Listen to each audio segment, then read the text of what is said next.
पिछले कुछ लेक्चर्स में हम मेटल्स एंड नॉन मेटल्स की फ़िज़िकल एंड केमिकल प्रॉपर्टीज़ को डिटेल में स्टडी कर चुके हैं। नाउ इस लेक्चर के अंदर हम पढ़ने वाले हैं occurrence and extraction of metal. Occurrence and extraction of metals. ये जो लेक्चर है ये बहुत ही ज़्यादा थ्योरेटिकल लेक्चर होने वाला है और इस लेक्चर में समझने जैसी चीज़ें बहुत कम हैं।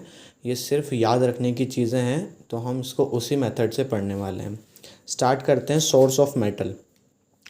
सोर्स ऑफ मेटल का सोर्स क्या है कि हमें मेटल जो है वो कहाँ से अकर होती है। तो मेटल जो है वो जनरली अर्थ क्रस्ट से अकर होती है या सी वाटर से हमको ओर्स के फॉर्म में मिलती है।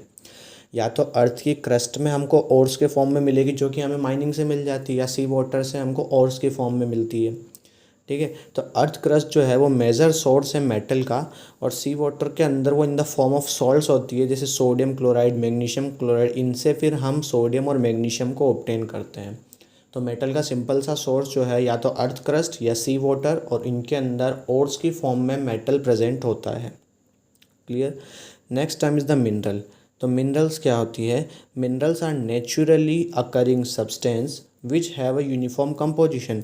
मिनरल्स जो है वो नेचुरली अकरिंग सब्सटेंस होता है जिनका कि यूनिफॉर्म कंपोजिशन होता है। Important point is the uniform composition. Next term is ores. यहाँ से हमारी मेन कहानी शुरू होती है कि ओर्स क्या होते हैं और इसको हम कैसे यूज़ करते हैं फॉर एक्सट्रैक्टिंग द मेटल। तो ओर्स वो मिनरल्स होते हैं जिनसे हम मेटल को प्रॉफिटेबली एक्सट्रैक्ट कर सकें। तो वो मिनरल जिनसे मेटल को एक्सट्रैक्ट किया जा सके profitably, those minerals are known as the ores. The minerals from which metal can be profitably extracted are called ores. अब मेटल जो है वो अलग अलग रिएक्टिविटी के बेसिस पे क्लासिफाइड है। जैसे रिएक्टिविटी सीरीज़ के अंदर हम स्टडी करके आए हैं कि ऊपर से नीचे जाते हैं तो जो रिएक्टिविटी है मेटल्स की वो डिक्रीज़ होती जाती है। तो वो मेटल जो रिएक्टिविटी सीरीज़ के अंदर बिल्कुल बॉटम पर होती है और जो लीस्ट रिएक्टिव होती है वो हमको नेचर के अंदर फ्री स्टेट में पाई जाती है। Because of their least reactivity they found free in nature. Example हो गया गोल्ड, सिल्वर एंड कॉपर। वो मेटल्स जो रिएक्टिविटी सीरीज़ के मिडल में हैं वो हमको ऑक्साइड्स, सल्फाइड्स और कार्बोनेट्स की फॉर्म में मिलती है। Example zinc, Fe, Pb। ये सारी मेटल्स जो है वो रिएक्टिविटी सीरीज़ के अंदर मिडल में होती है और ये ऑक्साइड, सल्फाइड्स और कार्बोनेट ओर्स के फॉर्म में पाई जाती है। और वो मेटल्स जो रिएक्टिविटी सीरीज़ के टॉप पर होती है जो कि मोस्ट रिएक्टिव मेटल्स होती है, तो एज़ यूजुअल हमें पता है कि वो नेचर के अंदर फ्री स्टेट में कभी नहीं पाई जाएगी because of their high reactivity. Example हो गया सोडियम, पोटेशियम, कैल्शियम। ये बहुत मोस्ट रिएक्टिव मेटल है तो ये कॉमनली पाई नहीं जाती। नेक्स्ट बढ़ते हैं हम आगे। 3 मेजर स्टेप्स जो है वो मेटल के एक्सट्रैक्शन में इन्वॉल्व होते हैं। जब हम ओर से मेटल को एक्सट्रैक्ट करने की जो प्रोसेस है वो 3 स्टेप में पूरी होती है। पहला step that is the concentration और इनरिचमेंट ऑफ ओर। हम इनको डिटेल में आगे स्टडी करेंगे। Second process is conversion of concentrated ore into crude oil.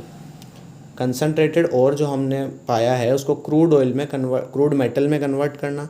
And last is the refining of impure or crude metal. जो क्रूड मेटल हमको second process में मिली है उसकी रिफाइनिंग। अब हमको ये पता है कि जो मेटल्स हैं उनको क्लासीफाई किया गया है on the basis of their reactivity. तो सबसे पहले metals of high reactivity, metals of medium reactivity and metals of low reactivity. जो हाई रिएक्टिविटी की मेटल है उनसे मेटल को एक्सट्रैक्ट किया जाता है इस मेथड से।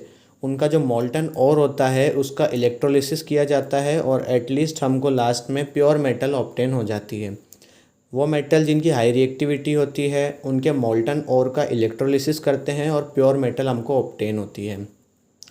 वो मेटल जिनकी मीडियम रिएक्टिविटी होती है, अब वो या तो कार्बोनेट ओर की फॉर्म में प्रेजेंट हो सकते हैं और या सल्फाइड ओर की फॉर्म में प्रेजेंट हो सकते हैं। If the ore is a carbonate ore तो उसके अंदर हम कैल्सिनेशन की प्रोसेस लगाते हैं, और अगर ओर सल्फाइड ओर है तो उसके अंदर हम रोस्टिंग की प्रोसेस को अप्लाई करते हैं। इन दोनों ही प्रोसेस को अप्लाई करने के बाद हमारा कार्बोनेट ओर और सल्फाइड ओर जो है वो ऑक्साइड ऑफ मेटल में, मतलब ऑक्साइड ओर के अंदर कन्वर्ट हो जाता है। अब जब ये ऑक्साइड में कन्वर्ट हो गया है तो हम इसका रिडक्शन करेंगे। It means removal of oxygen from the metal. इस प्रोसेस के अंदर हम करेंगे रिमूवल ऑफ ऑक्सीजन। तो ये हो गया रिडक्शन टू मेटल, और लास्ट में मेटल में रिड्यूस करने के बाद उस मेटल का प्योरीफिकेशन। क्लियर। मीडियम रिएक्टिविटी वाले की ये प्रोसेस होती है मेटल ऑब्टेन करने की। और वो मेटल जिनकी बहुत ही लो रिएक्टिविटी है वो सल्फाइड फॉर्म्स में, सल्फाइड ओर की फॉर्म में प्रेजेंट होंगे। तो सेम प्रोसेस जैसे यहाँ हमने रोस्टिंग लगाया था, यहाँ भी रोस्टिंग की प्रोसेस अप्लाई होती है, हमको मेटल ऑब्टेन हो जाएगी और लास्ट में उसकी रिफाइनिंग। तो ये प्रोसेस फॉलो होता है अलग अलग रिएक्टिविटी वाली मेटल्स के ओर से उनको ऑब्टेन करने का। क्लियर। अब हम स्टार्ट करते हैं प्रोसेस पहली। जो पहली प्रोसेस है हमारी that is concentration of ores. Ores का कंसंट्रेशन करना। ओर्स का कंसंट्रेशन वो प्रोसेस होती है जिसके अंदर ओर्स में से कहीं सारी इम्प्योरिटीज़ को रिमूव किया जाता है। Removal of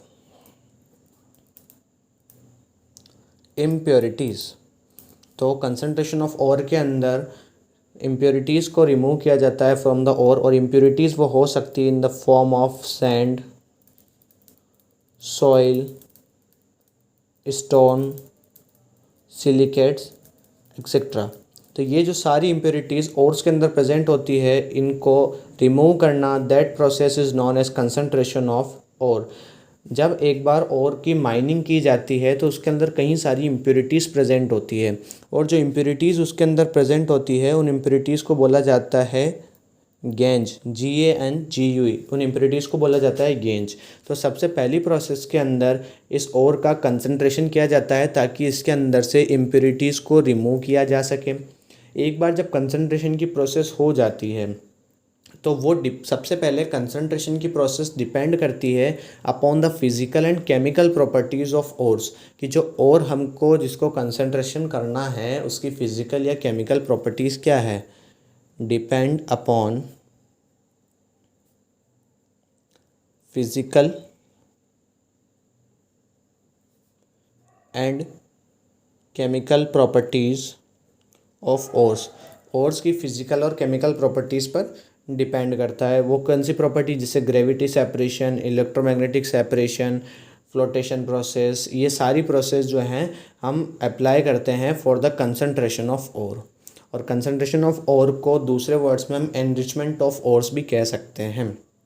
clear. The first process removal of impurities. ये इम्प्योरिटीज़ उसके अंदर हो सकती है और ये प्रोसेस डिपेंड करता है upon the physical and chemical properties of ores.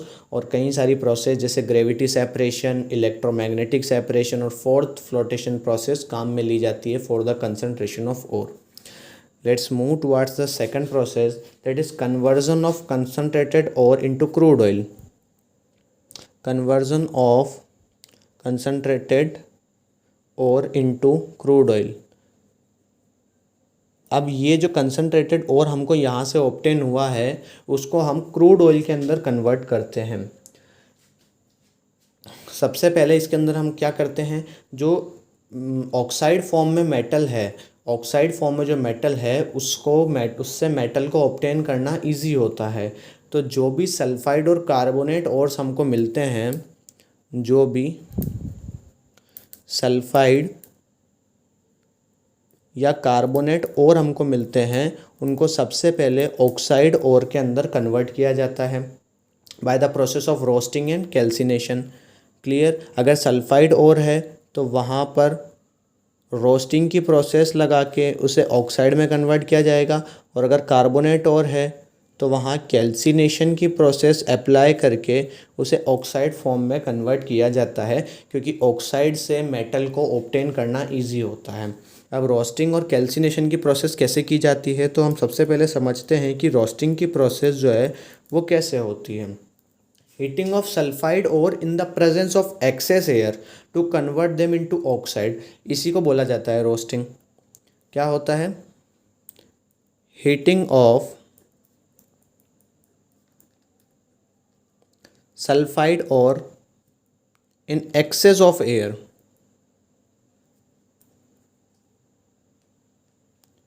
To convert them into oxide, इस प्रोसेस को बोला जाता है रोस्टिंग। एग्जाम्पल इसका हम लेते हैं, जिंक सल्फेट हमारे पास है प्लस 3O2, ये गैस हो गया, इसको हम हीट कर रहे हैं in the excess of air, हमें ऑब्टेन हो रहा है जिंक ऑक्साइड प्लस 2SO2।